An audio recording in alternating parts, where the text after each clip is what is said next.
सांगा कसं जगायचं. सोयाबीनचं पीक पाण्यात, डोळ्यात अश्रूंचा पूर. दुसरीकडे कर्ज वसुलीसाठी बँकेकडून नोटीस. उत्तर सोलापूर तालुक्यात मागील 15 दिवसांपासून कोसळणाऱ्या सततच्या मुसळधार पावसाने खरीप हंगाम अक्षरशः उद्ध्वस्त करून टाकलेला आहे. शेतकऱ्यांच्या शेतात उभे असलेले सोयाबीनसह इतर पिकांचे चिखल झाले असून शेतकरी हाताची शेवटची राख राखेत उडाल्याने हताश झालेले आहेत. या नैसर्गिक आपत्तीच्या पार्श्वभूमीवर अकोले कटी येथील शेतकरी नामदेव राजेंद्र माने यांच्यासाठी मात्र अडचणींचा डोंगर आणखीन वाढलाय. नुकता त्यांच्या शेतातील पिके मुसळधार पावसामुळे पूर्णपणे नष्ट झाली असताना त्यांनी भारतीय स्टेट बँक नान्नज शाखेकडून थकबाकीच्या नोटिसा त्यांना मिळालेल्या आहेत. नामदेव माने यांनी 2020 साली 1.55 हेक्टर क्षेत्रासाठी 75,400 रुपयांचे पीक कर्ज घेतले.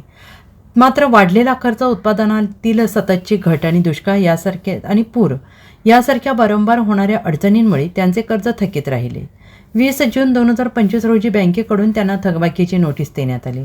नामदेव यांच्याकडे कर्ज फेडण्याची क्षमता नसल्याने ते गप्प राहिले. एवढ्यावर बँक न थांबता आता या प्रकरणाची दिवाणी न्यायालयात वसुलीसाठी नोंदणी केली गेली. न्यायालयाकडून माने यांना 3 ऑक्टोबर रोजी हजर राहण्याची समन्सपाठ नोटीस देण्यात आली. यामुळे त्यांचे मानसिक ताण अधिकच वाढलेले आहेत. सततच्या पावसामुळे त्यांच्या शेतात उभ्या सोयाबीन पिकात पाणीच पाणी साचलंय. सोयाबीनचा चिखल झालाय, उत्पादन वाया गेले. अशा स्थितीत कुटुंबासह नामदेव माने अत्यंत हतबल अवस्थेत जगत आहेत. नुकत्याच सोशल मीडियावर व्हायरल झालेल्या एका व्हिडिओमध्ये माने हे पिकाच्या चिखलात लोळून "सगळं पीक वाया गेलं रे, आता नोटीस आली, मी काय करू" असं म्हणत हंबरडा फोडताना दिसत आहेत.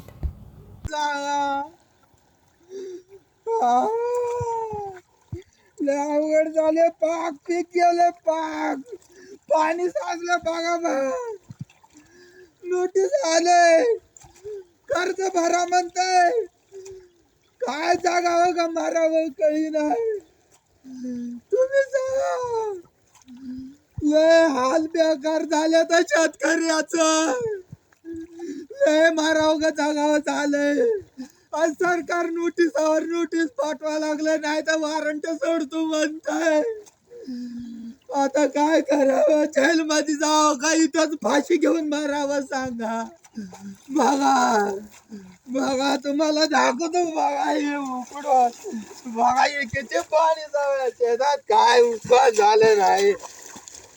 बघा याला काय आहे का, कशाला काय, बघा तुम्ही काय करावं.